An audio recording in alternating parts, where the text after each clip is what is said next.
Can you imagine Paul McCartney, though, going on stage and being like, "You guys need to listen because I used to be in the Beatles." Yeah, dude, we know.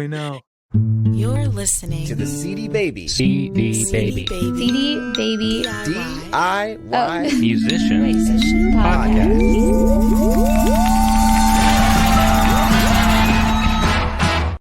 What's up, y'all? Welcome to episode 341 of the DIY Musician Podcast. My name's Chris Robley. Joining me in a minute will be Cristina, and we're going to talk through something that we have titled for this episode, Musicians, Don't Be This Person. So it's kind of like musicians who are at their worst, whether it's bad behavior or awkwardness or a whole bunch of other things. Being a musician, it's such a public-facing thing, and our egos are kind of always on high alert, which means we're probably not always putting our best foot forward. But the point of this episode is just to say, let's not put our worst feet forward, because as the cliche goes, you never get a second chance to make a first impression. One quick thing of housekeeping: after Cristina and I have that conversation, Jack Poulis will be joining us for a series that he's kicking off called The Spark. And this is an ongoing interview series with artists that he really likes, getting them to talk about the one moment that they can remember where everything felt like it had changed for the better in their career. And in today's segment of The Spark, we're going to be hearing Jack interview Lee Wilson, who is an R&B singer who kind of finally had that breakthrough moment when he shifted his focus away from R&B and towards a completely different genre. So stay tuned for that, and let's get Cristina on here. What's up? Hey, Chris, how you doing? Good. I'm excited to talk to you about a whole lot of bad first impressions artists can make. This sounds fun. Yeah, this sounds like a lot of fun to us. You know, it doesn't mean that we're judging everybody. Well, I have a thing to say about that, which is, I think literally we are always judging everything. I read this book called Thinking Fast and Slow by Danny Kahneman. It's kind of like a cognition neuroscience book. And one of the basic premise of the book is that our brain is always working in two different ways. It has two modes of thinking. One is immediate and instinctual. It's like the first impression. And the other takes a whole lot of work and labor to go sequentially. And because that mode of thinking takes so much work, we're very lazy. So we lean on impressions. And it also means we lean on them so heavily that they're almost impossible to outthink. Yeah. So the first impression, that's cliche of, what is it? You never get a second chance. Mm-hmm. Make a first impression is almost literally true from a brain process kind of way. Then so many people have written me off so quickly because I am not great at first impressions. I'm always awkward and I just think I come off as really annoying in a first impression. And it's part of my charm. But sometimes if you don't have the ability to see outside of that, you might just think I'm annoying. Anyway, all that to say, first impressions, let's fix them. Let's fix them. Yeah. Sounds like this episode might be for you. It's all for me. Okay, so what we did is we came up with a whole bunch of kind of caricatures or something. I don't assume our very amazing listeners need this advice, but maybe they want to laugh or judge along with us when they see these people in the world, because they're everywhere they're everywhere to begin with, but particularly in music and the arts, where egos are fragile and we're always kind of on social high alert. I've definitely seen this in the wild many times. I've definitely been all of these things many times. So I think that as we discuss this, I just want to once again, disclaimer, this is coming from a place of humility and self-awareness that we all are capable of these sorts of ploys. And sometimes they come from just not really realizing how they're coming out. So the first one is what we are calling the sympathy play. It's the why isn't anyone listening to my music? Can you imagine? And you're like, I don't know you or your music. And then even worse is what if you do know them and their music, and the answer is because you suck. Right. Or it's the shy sell, well, if you guys really care, you should maybe check this out, but also no big, it's, just not really owning it, not owning that confidence. I like to think about being as musicians, we're carnies. We're on the corner at the carnival trying to be step on up. But there's imagine just being this sucks. I suck. But if you want to come in, I guess you can come in. But also if you don't, I guess you don't like me. Just, how are we marketing Oh my this. God. And in the big tent tonight, the world's worst band. Yeah, I might suck. I don't know. Just check it out, I guess. Like that's So I wonder if there are people listening who are like, that sounds idiotic, but these people oh, they exist and you meet exist. them where they're like, yeah, well, Mhm. I don't know. The vocals are kind of bad. And it's like, Yes, you don't need to disclaimer your no disclaimer. performance or your recording or whatever. Like, I would not sell something online by saying, "I didn't do a great job at this." You know? Yeah. I think the tendency, it's like you're apologizing in advance because you're worried of the criticism that might come your way. Yeah, Because ultimately, deep down, you are making that criticism about yourself, in which case, don't put the music out or right. fix it. I don't know, or at least don't apologize. Or fix your tude. I should also say, I think some of this episode is coming from the standpoint of like, you and I hear from a lot of artists in a lot of Mhm, places and in a lot of ways. And mhm. so, um, I tend to think when I get the sympathy play or the apologist, they kind of don't know what they're looking for. So it goes Right. back to like, what are you seeking when you start this conversation that way? Like, do you really want feedback? Mhm. Because the time for feedback is before you put the music out. Um, if you want, Yes. if you want praise, then don't apologize. Let the person form their own opinion about the music. If you want an opportunity, likewise, you're going about it all the wrong way. So go Yeah, back to what you're looking for. and if you want consumption, like you want people to consume this thing that you made, then you have to make it appealing. And that's where putting on your marketing hat is really helpful. And then on the other end of the coin is the like overly belittling and like condescending play. That Oh one yeah. is tough. And I really hope I've never done it because it comes off so cringy when people do it. What's a good example of that? There's a huge difference between confidence and condescension. So Mhm. if you're confident and you own the room, control the Right. energy, literally may control the music and the business decisions and everything else. But control doesn't mean you're a friggin' fascist. Mm-mm. So I have seen this most often, I think, on stage, and it Mhm. comes across as someone who thinks that they're some rock star who's pissed that maybe something's going wrong. Maybe the sound, like the mixing engineer is kind of screwing up the monitor mixes. And so instead of rolling with it or politely asking for adjustments, they literally belittle the person. It's a good word. They just scream at the production staff. Yeah. Or I've also seen like meltdowns on stage where the person is screaming at their bandmates. Mhm. Um, Yeah. and yeah, maybe your bandmate's screwing up and played a guitar solo in the wrong key or like triggered the wrong sample and it's but like the minute you go on that tear, you suddenly are like, do you ever hear the audio of Christian Bale yelling at Yes. the what are they that someone keeps dropping like the mic boom mic into Yeah. the frame or something? I'm sure that guy probably needed to be either fired or corrected. But did Christian Bale need to like go on a tirade for 15 minutes? Maybe. I don't Yeah, know. I don't know. I can't remember if that was, like, a example of him going method or not, but regardless, like, did not bode well, like, that somebody recorded it and that it was out there in the universe. Um, I've also seen it as, like, the jerk like opener or closer band doing it. So basically, if you are the opener and you just think you're so much better than the other bands and you don't even stay for their set, or if you aren't the opener and the opener's performing and you're just backstage or you're back like in the back patio, just like talking trash. And I'm gonna just go ahead and say I definitely have done that before. It doesn't feel good and it's haunted me. Like the one time I did it, haunts me to this day that I ever did that, that those words came out of my mouth. Sometimes it happens if you've had a little tequila or something where, you're just and, yeah, it's not good. It's not a good look for you. It's not a good look, for the performance that you're putting on. It's not a good look for your reputation as a musician in a community of people that are all like there to support each other.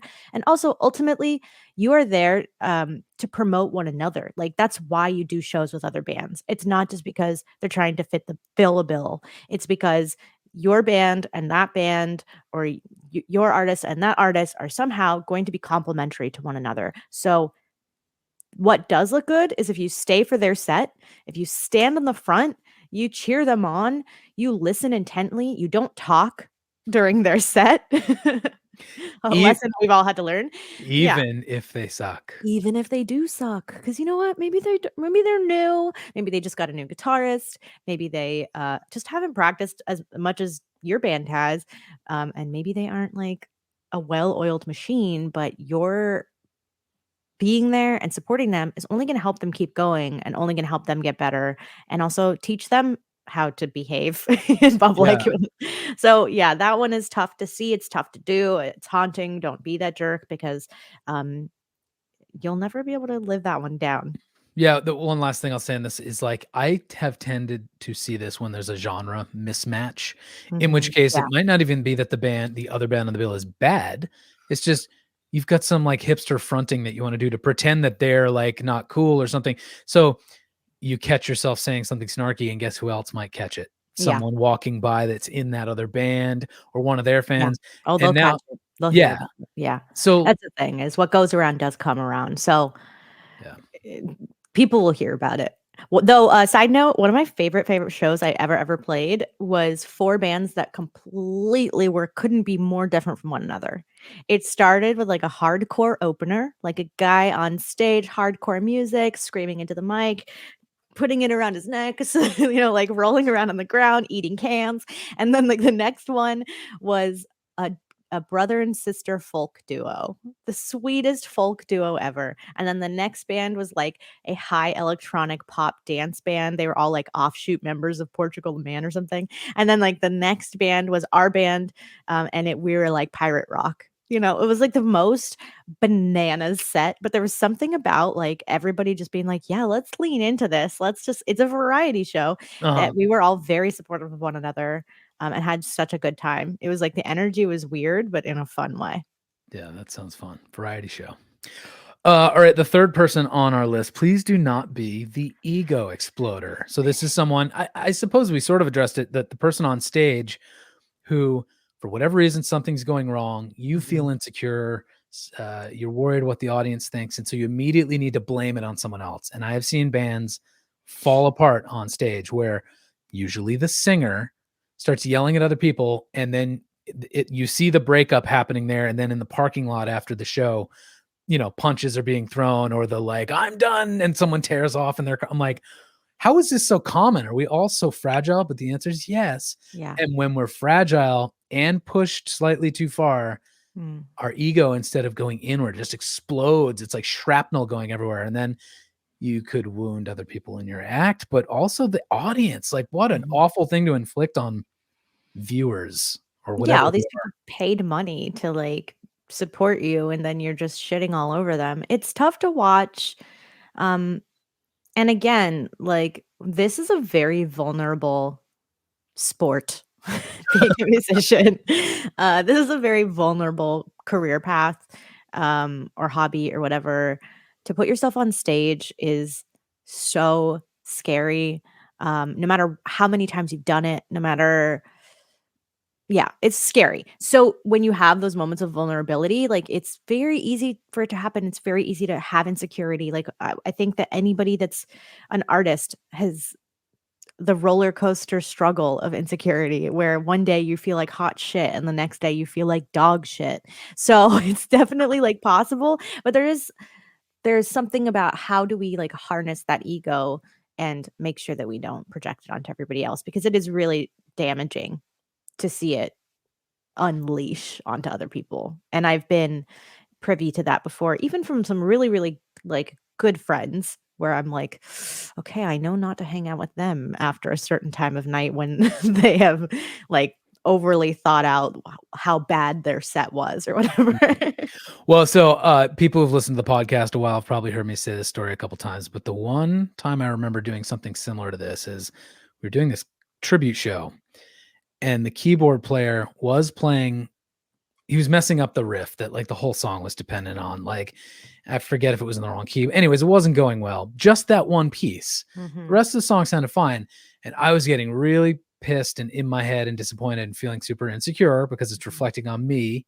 It's my band, that I, at the end, just did this really intentionally ugly guitar solo that was like noise and feedback. And I thought I could probably pull this off as like slightly avant punk rock or whatever, But my bass player afterwards, who I mentioned being the wise adult one last episode, came up and said, if you ever do that again, I'm not playing with you anymore. Like, don't make this other people's problem. Stick to what we're supposed to do. Like, the implication was, I know what you just did. Don't be a baby. And I was like, once again with him, I'm like, oh.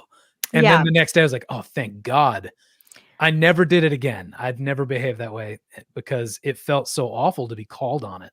Yeah, that's really interesting because there is like a there's a tonal recognition from your bandmates of when you're doing this to just be spontaneous. And there is a part of me that wants to push against that a little bit because I'm like, if you have feelings on stage, you should be able to express them through art. So that's why we do this, right? So if you're getting frustrated, go ahead, express it in some way. But it's also this like balancing act of trust with one another. And now you've taken your broken trust in your keyboard player and like thrown it on everyone else. And I think maybe the implication was my artistic expression made everything even worse.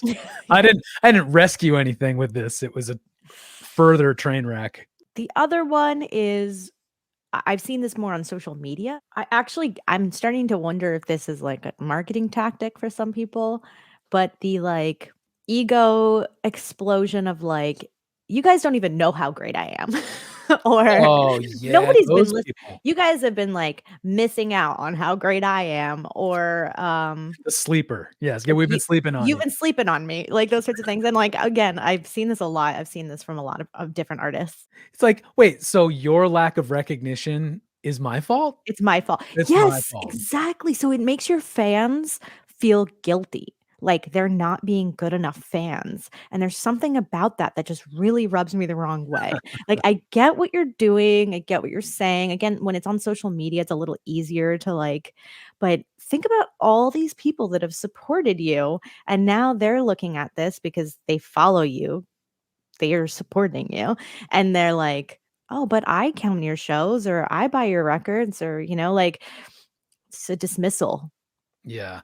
Well, that's sort of a good segue to the next type of person because they seem to be acting from similar places, which is don't be the entitled diva. And that sort of like, you don't even know how big I am is kind of the similar thing of what I hear is like someone will come up and be like, I sang backup with the Kingsmen in 1965. So you owe me all this stuff. Like, I don't actually know if the Kingsmen had backup singers, just pulling that out of my ass. But like that type of person where they have something on their resume from 30 or 15 years ago that they think you should, first of all, know about and care about. Like people now on TikTok, they barely even know who Elvis Presley or Tom Jones are. Like expect them to care about the backup singer or the Kingsmen. Like I gotta be honest, y'all. I've gotten this from CD Baby artists on the phones. I would get people that'd be like, you need to fix this because I used to play keyboard in like, yeah, exactly. Some band I've like literally never heard of. And again, it doesn't matter. It doesn't matter. Like that's not how you talk to people. It's not how you treat people. Well, and also from like just the ethos of the company that was founded because to do away with certain kinds of hierarchies in that way, it's like, no, if it's our fault, we need to fix it because you're a client, not because you're whoever. Like, or if you're a fan, it should be for what you're doing now, not necessarily like a legacy, unless you're freaking Paul McCartney. Can you imagine Paul McCartney though going on stage and being like, "You guys need to listen because I used to be in the Beatles." Yeah, dude, we know. Yeah, we get that. That is why we're here.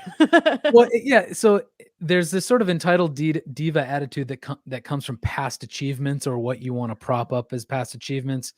There's also, but isn't that also insecurity? Like on some level, it's an insecurity that like that was a glory day in your mind, and you don't feel like you've fully lived up to that glory day since. Yeah, I think so. Speaking of speaking to people on the phone in our earlier CD Baby days, is you would hear from all kinds of people all around the world, death metal artists, hip hop artists, hard rockers, whatever. They were always just so sweet.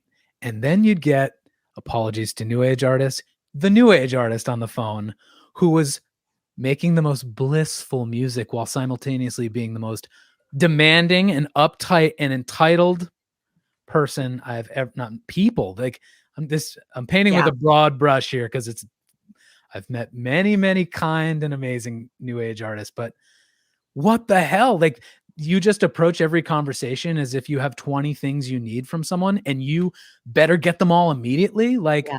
I feel like you chill and I are out. probably thinking about the same artist, but Oh no no, it's many artists. It's like, oh, I Yeah, guess that one's really tough. You're like, you're not really you're not preaching what you're or living what you're preaching over here. Like, you're talking about, like, mindfulness, but, like, you couldn't be more lacking self-awareness in the situation where you're demanding stuff from people that are, like, working for you.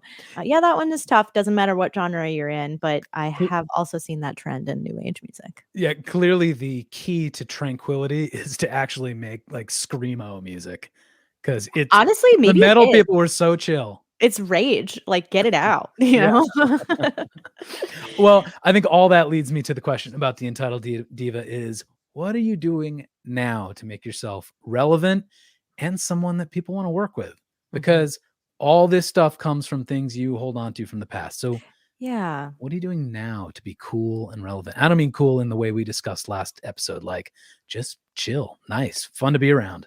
I think it's also really natural. Again, I'm, like, coming at this from the empathy play of, like, well, what state of mind are you in to be this sort of a jerk? But, I do think it's really natural for us to look back on certain periods of our life and feel like, "Oh, man, I was really doing it at this point." And hopefully, as artists, we'll have tons of those experiences and over a lifelong journey of being a musician and being creative. But there will always be also moments in between that just don't feel like as active, or we can feel stagnant or whatever. My advice in those moments, that, my very short life perspective on those moments that I'm trying to at least apply, even if I'm not doing a great job at it, is to recognize that those moments are like sort of growing moments. Those are the time those that's where the art is coming from, right? Like, all those other moments are harvesting moments. So if you look at it seasonally and you think, well, you know what, these last 2 years I haven't really been on stage, and people should really know because 2 years ago I was really killing it. And now I'm not doing much. That's okay. Like, these are 2 years for you to write or reflect or grow as an artist. Well, the next type of person that we don't want you to be is the out of context calling card giver. When you're at a networking event, a festival, a conference, there's sort of a way to get contact info or to give contact info that is in the hands of the other person. It should be left in. So, like, if I want your card because I want to follow up, if I want your number, if I want your Instagram, if I want your spot, like, I'll ask because in this conversation, I've been interested in what you're saying. And so I want to keep it going. But if I don't ask and then you want to shove a CD or a card in my face, instead of you doing me giving me a gift like you may think you are, now it's like a burden. I have to figure out, first of all, I don't listen to CDs really. I do have a player in my car, but like now it's like, oh, what do I do with the CD? Do I just chuck it? Do I leave it in the hotel room? Do I have to put it in my suitcase that's already stuffed? Will I listen to it? And so from our last conference about a month ago, there were 2 CDs I was given that I asked for and I wanted them because the conversations meant a lot to me. Mhm. And there were probably 4 or 5 more that I didn't ask for. And to be honest, I don't have them. I left, Yeah, which I guess sorry, one last thing. Maybe that makes me the jerk for not being more direct and saying, I actually don't want this. But it's sort of, I kind of feel like I've been put in an awkward situation. yeah, and then you feel guilty.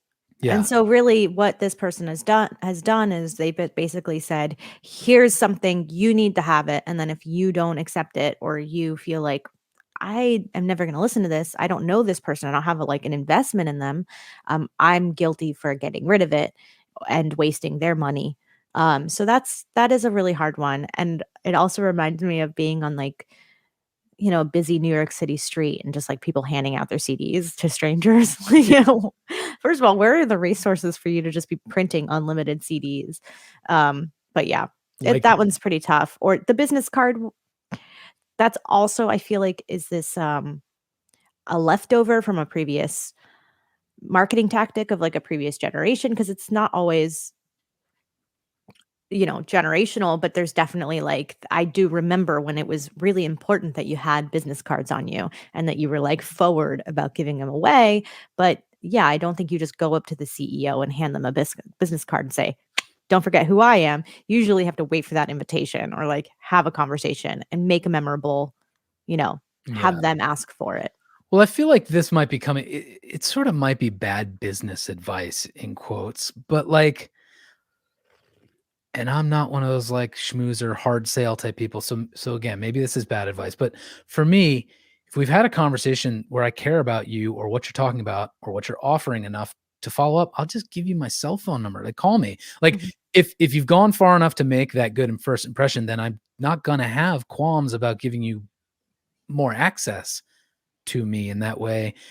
And if you haven't done that, then I definitely don't even want your business. Like, if I'm not willing to give you my cell phone number, I probably don't want your business card, if that makes any sense. Yeah. Again, that's just my own perspective. Maybe that's not good networking advice, but that's sort of how I feel. Yeah, I'm sure we're going to get some opinions about that one. Okay, the next one is the Lurker. Yo, as a female artist, I just gotta say. So this one is interesting because it's for artists, but also for fans, period. The Lurker, can you describe this one? I don't even like thinking about it. I'll take you out of solo mode. Yes. Yeah. Okay. I feel like there's a type of person where shyness and awkwardness win. Like, we're artists. Plenty of us are shy and awkward all the time. Mhm. Like, that's just part of the package, right? Mhm. But I think there's a way to push through it or to work with it, or where people just accept you're shy and awkward, but it's not someone else's ick to deal with. Then there's the shy or awkward person who is always orbiting in this strange way, and their contributions to the energy or the discussion are always out of left field Mhm. and kind of distract everyone's energy. And so I always think of what's the vampire show? What We Do in the Shadows. Oh, yeah. There's Mhm. like the The emotional energy vampire? vampire. It's that kind of person, Mhm. and the energy suck is just a very different thing from being shy and awkward. So if you can force yourself out of your comfort zone or even allow or be forgiving of your shyness and awkwardness in a way, again, where it doesn't suck energy, but you're sort of energy neutral or positive, then great. Yeah, I think I'm equating this more than to bandmates, and maybe lurker isn't the right word for it. Maybe I'm thinking lurker is more for the predator type, but we carry our energy on our faces, and I think that there's a lot of people that don't know how big and expansive our personal little energy fields are and how much they can fill a room. And if you are just like seething behind the drum set during sound check, we're gonna feel it, Like, so be respectful of everybody. I mean, if you have something to say, let's find a good place to discuss it and those sorts of things. Yeah, which has that passive aggressive Maybe energy it's built more into it. I'm thinking of passive aggression as a lurking energy suck Where because I yeah, where you're supposed to understand the vocabulary of sighs, like right. Or doesn't show up to 12 band practices for you know, out of principle. well, the next category is please don't be the know-it-all. So my example of this is go back to conferences and stuff like that is like the person who hogs the conversation to speak for 12 minutes about their own thing to show how smart they are, or they Mhm. in the Q&A portion of like a panel discussion or something, they get the mic and all they want to do is talk. They don't really have questions. I'm like, dude, no one cares. Sit down, ask your question, sit down. Like, and it's not because I need to do the talking, but this is not about you. It's about a Mhm. question and an answer from the people up here. I don't know how that plays out in more like venue type stuff, but I'm sure it does. Maybe going up to the sound guy and like just harassing them for 20 minutes Yeah. about sound. Did you know that if you change the frequency to this, or that? I do think the know-it-all also translate. I've gotten this from other musicians when I've played shows that come up to me and tell me how I'm not playing using my gear correctly, or did you know that your gear can do this or that? And I'm like, yeah, maybe I don't know that, but that's like part of my process to figure out. I remember several times, and not to genderize it, but it's usually dudes coming up to me telling me like, "Oh, do you know that that pedal, you could really get more out of it if you do this." I get that it comes from a place of trying to be helpful, but I just performed, and so I'm in vulnerable state where I'm trying to prove that I know what I'm doing, and somebody coming up and telling me that I don't is not. helpful. And also maybe what you're doing with that pedal is to make the active choice not to do whatever he thinks Yeah. you need to know it does. And you know what? That's I'm the one that displayed the show. So Yeah. Hey, actually, I don't know if genderize is the word, but to genderize it, have you ever had a similar statement or gear question from a woman? not gear, but then the other stuff you're talking about, like maybe raising your hand or hogging a lot of space. I mean, yeah, that goes all the ways. But gear specifically, I don't know what it is about that. I once played a show where the owner of the venue um, told the lead singer that she, who is female, um, did a lot better when she wasn't playing guitar because when she plays guitar, it was really distracting for those that actually know how to play guitar because she wasn't very good at it and she was clearly trying too hard. So that's what the owner said. The male owner said to the female guitar player and lead singer. And that was an awful note to get. Like, not only did that just like bring down a night that everyone thought was a great time, but then it just like got in her head, of course. And like, how are you supposed to continue your tour like that? Thinking like, oh, well, this guy in freaking Montana tells me that I don't know how to play guitar. So, like, that is a terrible note to give. Have you gotten that? Me? Does that mostly happen to ladies? think it Like, Yeah. yeah. So anyway, Yeah. not to say that there aren't things for us to learn and that we're all know-it-alls and we know exactly how gear should be run, but maybe right after a performance isn't the best time to offer that unsolicited advice. Yeah. The next type of person is the needy predator. So what I mean by this is the person who comes up after you're done doing whatever, playing a show, speaking at a conference, and they corner you like you're an animal and they don't understand. This could be a fan. It could be someone from the opening band that saw you play and now they, have something they need from you. It could be an attendee at a conference who has a billion questions. I'm like, I just got done doing my thing. I'm thirsty. I have to pee. Like, can I give you the 30-second answer and then leave me alone for 5 minutes? And like, then I'll come back and maybe we'll talk for 5 minutes. But what happens so tragically often is that there's one person who has no filter, no alarm bell that says, okay, I've used up my allotted time. And if you let them, they'll go for 3 hours and then Mhm. you still have to pee. Yeah, I don't know what that like energy entitlement is. I wonder if it's when you talk about maybe it's a fan, I think is it because they paid for a ticket and so they feel like because I paid $20 to see this artist, I can now it's sort of like the thing with stand up where like people feel like, "Oh no, it's my job to heckle." you know? Like, nope, literally not. My job to speak, your job not to.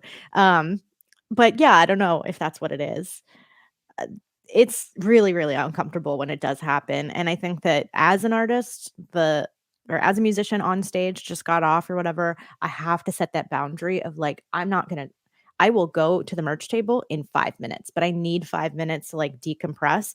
Otherwise, if I go straight out there, it is a lot, You've got all these people coming up to you, and you don't wanna seem ungrateful for their attention and for their, like, support. So yeah, the opposite end of this is also how do you like set personal boundaries with your energy so that this doesn't feel like everybody's doing this to you because it can feel that way sometimes you're just like overwhelmed and it feels like everybody's coming at you and really they just want to give you like a high five, but it's not made easier by the people that do corner you or like try to completely take all your time when you're like there's a line or there's like you know let's talk about this backstage if it's the other band. Did Yeah, that you one's tough. did you watch that Billie Eilish documentary that came out on Apple TV a year or two ago? Mm. There's a scene where it's after a show and a bunch of industry people are kind of, they weren't even being predators. So maybe this isn't the best anecdote, but they just wanted to shake the hand and, get the pictures. And she was exhausted and, sick of being on tour and didn't want to talk to a bunch of adults because what was she like 17 at the time or whatever. And so she was sort of rude and flippant and her mom, I love the movie. You should watch it. It's so endearing. I think on the bus or something the next day was like kind of what my bass player did to me is like, I know why you felt like that, but you can't do that. So Mhm. let's put up some energy. I forgot how you phrased it. Boundaries. Boundaries. Like it's things that you can do yourself to sort of like have a Yeah. minute. So they talked through those boundaries so she could meet what she needed, but she could also do what these industry people. It's like, oh, I love this family. Yeah, it's so stressful to be on stage, period. All these things that happen, all of these ways of reacting to the stress are totally natural. Like no one's going to blame you for this forever if you have one of these moments, but there are ways to like try to set some time aside for yourself or figure out what it is that you need to be able to not be one of these people because it's very easy to be as a fan or as a fellow musician in the other band or whatever, just being aware that everybody is here. There's a lot of people here. You can find yourself doing this on social media too.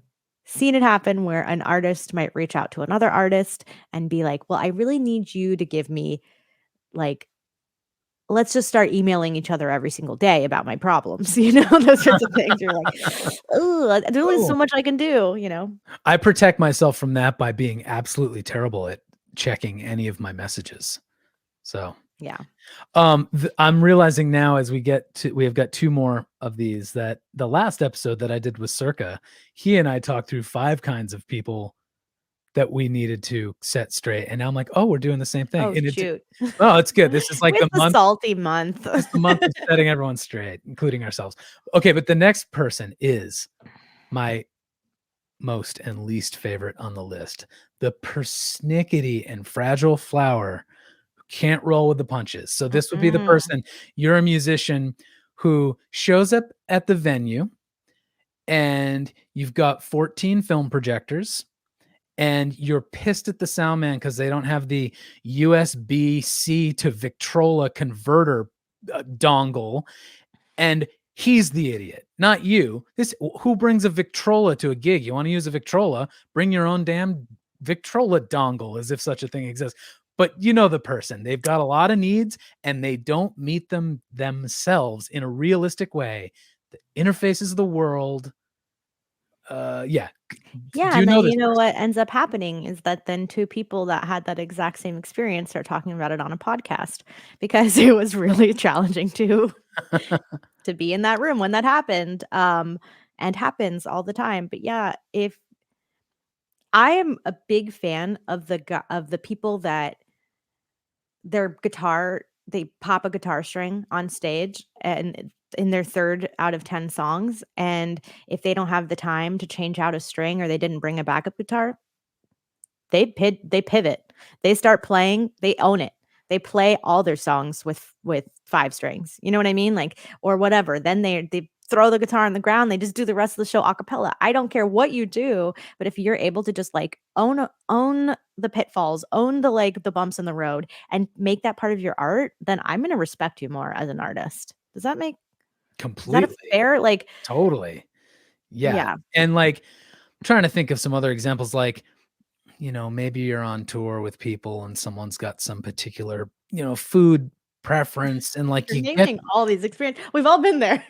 you get to Fresno, California, and they don't have the like Vegan, tofu, gluten-free, whatever. Like, whatever. and it's like, okay, well, just have an apple. I don't know. Like, we'll be in San Francisco tomorrow, and you can Yeah, get your take friggin' care of tofu. yourself. Go buy something. You know what I mean? Like, Yeah. yeah, Or absolutely. one more type of person to complain in this category is like, this goes back to events, but more like the person who's like, oh, I didn't know I'd have to get an Uber from Yeah. from a hotel to someplace that's 5 minutes away. I'm like, you're in a major city. Is it that big a deal? Like maybe it is. And I don't know, maybe I shouldn't have such a I think this comes this is gonna sound really rude, but I think it comes from like overly coddled people who just like have everything mapped out for them or whatever. Like they don't know how to like make these decisions for themselves. There's something about just being like, you have to roll with the punches. You gotta just accept that like life is not made for you.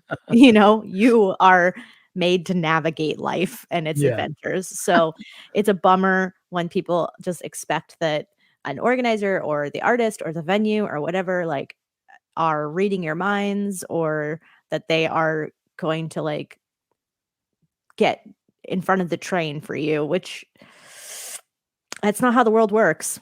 Yeah. Well, the last person that we want to discourage from behaving in this way is actually something Circa and I did discuss in our last episode as well, as the line cutter. This is someone who thinks that they deserve to get to the front of the line in every opportunity, and it's usually because of money. Mhm. I mean, to go back to some of the previous ones, maybe it's because they're very talented or they think they're very talented, and that means they should cut the line. Generally, it's I should pay my way out of having to do any of this work myself. I'll outsource the work. I'll outsource whatever, the production, the advertising, the tour, blah, blah, blah, blah, blah.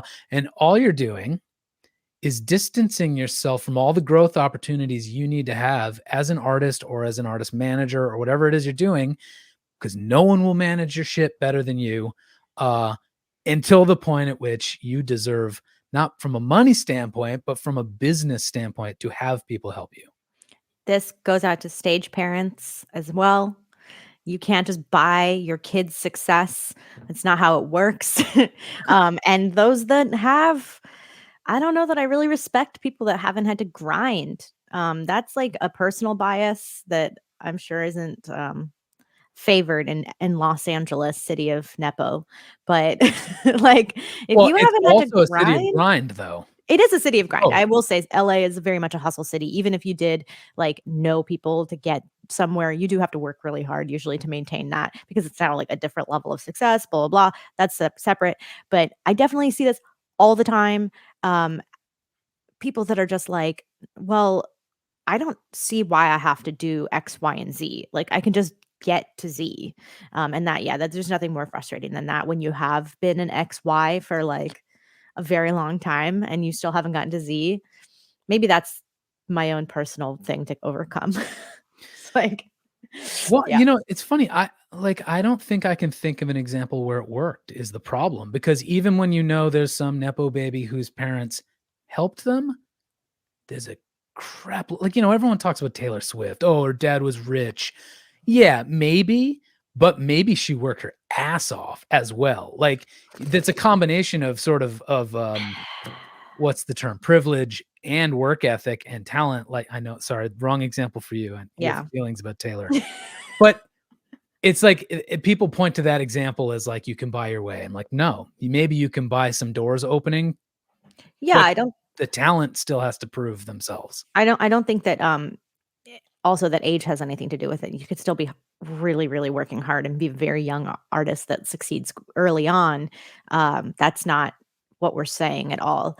But it's like I would get in so much trouble if I didn't practice my piano every single day. You know what I mean? As a kid, because you don't just like get better at it from not practicing. You have to like put in the work to do well. So yeah, it's really frustrating when you see people that are like, are they just buying their talent?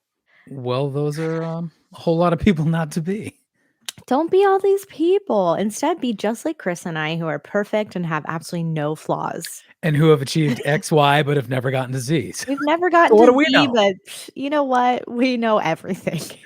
Well, this is we have Jack Poulis who's going to join us in a sec for the Spark, and he's going to be talking to an artist who knows what it's like to do it all himself and One of my work favorites. and This artist has really, really stood out. I have seen their work through CD Baby over the last 5 or 6 years. Like Lee, we'll just go ahead and Lee Wilson has like put out a single like every other month or put out an album, always hustling. I'm very, very proud of Lee and what they've accomplished. All right. Well, let's bring Jack on. Hey everybody, this is Jack, and I started an interview series called The Spark. And with this, really, I was scratching my own itch of understanding those turning points, that spark moment for artists of when they started getting traction for their music. And this first interview that I did was with Lee Wilson, and he was a super sweet guy. He has couple songs that have one song's got 3.5 million streams, another's got 1.5 million, and he's just been working at it for a while. And just to give a little context for this interview, because we're kind of cutting into it in the middle of just a little portion of it, he actually went to Berklee College of Music, and he started playing shows like in college and high school, starting to build a little bit of a fan base. And he had a couple of moments where he thought he had a big break. He was chasing the dream of becoming famous, and he sent a bunch of emails and got onto a magazine called Vibe magazine, and it was owned by Quincy Jones. And he finally got on that, and he thought that could be his big break.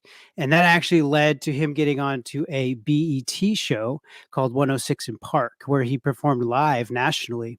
And he really thought that was his big break. But lo and behold, it wasn't. So he kept going. And that's where we kind of cut into this interview. And we really talk about what his actual turning point was. And let's roll it. Yeah, I thought that was supposed to be my like big break, my turning point. And it really wasn't. I had like some meetings with labels, but nothing ever really happened. And then for years I went after that, kind of trying to chase like a record deal and trying to change my sound to fit whatever any A&R would tell me. You know, that whole game, trying to be famous. And then around 2015, I was just kind of like exhausted, burnt out by that. And so I was just kind of like, I didn't want to do any music. And then I was living in New York at the time. And this is my turning point came. I had a friend of mine named Kelvin Sylvester. He's a DJ. And he was like, oh, you just come to Boston, come to my studio. I want you to try singing over dance music. And I wasn't really looking like forward to that. I was still trying to like chase R&B and pop dream. Anyways, long story short, I went to Boston, went to a studio, and it was like Boston. I don't know if you know Boston, but the winters are crazy. And we got snowed in his studio for like a week. And so we just recorded all these tracks, and we put a nice demo together. And then when he sent it, 'cause he knew dance music, to Kenny Dope. And Kenny Dope is like legendary house DJ for Masters at Work. They've done everybody from Janet to, Martha Wash, to the list goes on. Madonna, everybody. And Kenny heard the record, loved my voice, and decided to sign one of the songs on a demo and release it on his label. And so he introduced me to the dance world. So that was my turning point, 2016. And I've just never turned back from doing dance music. I've just gone full steam ahead. Wow, cool. Kind of lucked out with that snow then, huh? Got snowed in and had to good old Boston. Nice. That's amazing, man. And so so that was your turning point. So was there a specific song that really was the one that either caught Kenny Dope's attention, or one that your fans really latched onto that started getting a bunch of recognition, or was it just that stack of songs in general? So it was like that situation was another great lesson, and I hope all the artists that are listening, I thought that, just like when I did the 106 in Park and Vibe magazine, I thought that was going to be my big break. When we did the record with Kenny Dope, because he has such an incredible career and fan base, I thought that was going to be my big break, and skip the line and get in quicker. But it was another lesson that it wasn't. It was a great experience. It was great to get introduced. But my break, when I started getting like crazy streams, if that's what you mean, is it was like a year or two later, and it was a record that I did with an artist from France, from Paris, named Alistair Lane. This record called that I wrote with him, called Harlem Groove, and we released that on can't think of the label right now, but it's another huge label for House World, and we released that. And then Austin Kramer, who used to be the editor at Spotify for electronic and dance, loved the record, and he put my face on the cover of, they had a Friday Crate Diggers on Spotify. So it was like New Music Friday, but it was for dance music. And he put my face on the cover, and he put the song number 1 on that playlist. And that playlist has like over 200,000 or so streams. And so when I got into that universe, that's when I started getting, the streams went crazy, first of all. And fan base started growing, followers started growing. And then when my follow-up records after that, then I was on the radar of the editorial people, and then that was kind of the break. Harlem Groove, that record, and from there I just. But the story from that, the lesson from that was that there's no one label or famous DJ that's gonna take me to that level. You know, me and Alistair, two unknowns, we had to do it ourselves as far as making a great record and shooting it and hoping that someone would hear it and like it. And then Austin, you know, gave us that chance. Yeah, that's amazing. Yeah. Did you do anything to get in front of Austin Kramer, like reach out or anything, or he just happened to come across it? Yes, I had no idea who he was. Sometimes, you know, I'm sure you have your music out there too on Spotify, but sometimes it's really hard to know who that person in charge of the playlist is. So I had no idea. We would just make good music, but it was on a label called, I remember now, Nervous Records. And so they're a legendary record label for house music. So I'm sure maybe someone on their side, or just because it was on that label, maybe asked him, maybe he listened to it because he saw that name, or they sent it to him. I've never really asked him, and I've chatted with him because we've done stuff together after that. But I'm pretty sure that did play a part. Yeah. But I didn't know him. I didn't have a direct connection or line to him. I didn't send it to him. It was, you know, maybe we just got lucky on that. Yeah, so it might have been just a networking thing that you didn't even know about, which is also another lesson here, right? Like you're collaborating, you're networking. You also, what's cool, and I think an important lesson for even myself is keep going. Even if you think something's your break and it's not, you even mentioned yourself, you almost didn't, or there was a moment where you didn't want to do music anymore. What got you through that? Yeah, I was so, you know, I was chasing. I was making good music, but then at some point I started chasing, you know, you need a record deal. I started chasing it instead of realizing, wow, I just got the magazine on my own. I got the TV show on my own without a label. I put the record out on my own, but I was still chasing, you know, that dream. It has to look this certain way. And so many of the people that I was going to for advice, you know, a lot of A&Rs don't really know anything. You know, they just kind of follow trends. And so they were all telling me different things. And then I was going back and trying to change my sound to fit what I thought that they would want. And when I would do that, then they still wouldn't sign me or anything. So it was just like a little game that I was playing when they were playing with me. And so I had got burnt out. And I think the change for me was when my friend when Calvin invited me to do house music, I didn't feel like I had anything to lose. And I was just making records for fun. And that kind of is how I started making music. I didn't start making music to get a record deal. I started making because I love it and it's in me. So when I was doing the house, I guess you could probably hear the energy that I was putting on those records, because I didn't really think anything was going to happen with those records. And I didn't really care. I was just having fun.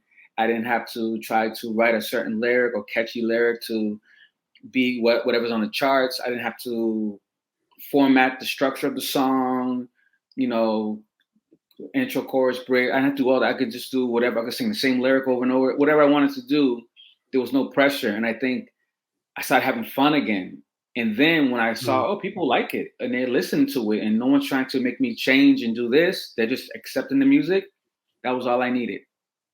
Yeah. Yeah, I'm sure it does happen that way, where when you start having fun, that creativity sparks a bit and that authenticity comes through, you know? And I think that's probably when people start to connect with the music too, because you were trying to be something that you maybe necessarily weren't prior to that. And then you were just being yourself. So I guess all those recommendations to be authentic actually are it's a good recommendation. Cool. Thanks, Jack. What do you think? Loved it. Hey, one like detail question. He mentioned a snowstorm. You mentioned a snowstorm. What was that all about? Oh yeah. So he met a friend in Boston, and he said, "Hey, let's just do a dance song." And he was more of an R&B and pop guy. And this guy wanted to do a dance song, and he wasn't that excited about it. But then they ended up getting snowed in, and so they had to like stay there for like a week. They only plan on doing like a song, and they ended up doing a whole record of a set of songs. And so they kind of got lucky because they actually really dove into that dance, and really he turned into more of a dance artist after that. So it was a big part of his turning point. I guess the lesson is obvious and you drew it out at the end, but just the level of sticking to it kind of for its own sake and not necessarily for the rewards, because the rewards didn't come for so long. Mhm. Right. Yeah. He had so many moments where he thought this was his turning point, but it turned out not to be. But yeah, he just kept going. And a couple other things that I learned from him too is, the networking collaboration is a big Mhm. part of his success as well. Yeah, he has so many songs where he's like featured or he's featuring other artists, and that only helps build the network larger and the audience pool larger. So it's very cool to see Lee's success over the years. Yeah. I mean, and he really grinded. I mean, he sent tons of emails to get on Vibe magazine, and but even though that didn't, and that's the other lesson is like it's not always going to be like one person's going to get you Right. famous. You know what I mean? That is so the Gotta- truth. Like, or that big show that you finally got, you're like, oh my gosh, I'm opening up for so and so. Like, that may not equate to fame or to that's your moment. That's just like a large moment in the building block of a career. It's very cool to see Yeah. it happen though for him. I also really Yeah. appreciated what he was saying about like kind of like blowing open the creative box. And so probably a lot of listeners have a fixed idea of what their art needs to be or sound like in order to achieve whatever. And then he had that kind of list of things like, if I just want to say one line over and over and over again, now that's fine. Like, it's like, oh, that sounds amazing. You just literally do whatever you want. Mhm. And that's finally when your success came. Yeah, once he started having fun again, he was chasing this dream, and he was starting to not have fun and just trying to go after this thing. And he even mentioned A&R agents and stuff were telling him, pop and R&B, that's what you need to do. That's where it's at. That's where the fame's at. But then he went back to just having fun with it and got authentic. And that's where he started connecting with fans. Thanks for doing this segment. Do you have any clues as to who the next interview will be? I don't. I have my feelers out there, but I am kind of going for this level of artist that is sort of at that next step for a lot of it. Like for myself, I'm like under this 1,000 streams, but like we're not talking to people in the billions club, right? We're talking to that next level, and that's where I'm curious is how get some ideas of those turning points to get that extra amount of streaming and build that fan base to kind of get to that point. And Lee does music full time now too. So, but stay tuned because I will be talking to another artist soon. We'll see you soon. Thanks, Right Zach. on. Thanks, you guys. Appreciate it. Okay, everybody, it's that time. I guess one could say, Catch you on the flip side. take care. May your adventures be filled with laughter and joy. See you later, alligator. Hasta la vista, baby. All right. We'll see you soon, y'all. Peace. In a while, crocodile.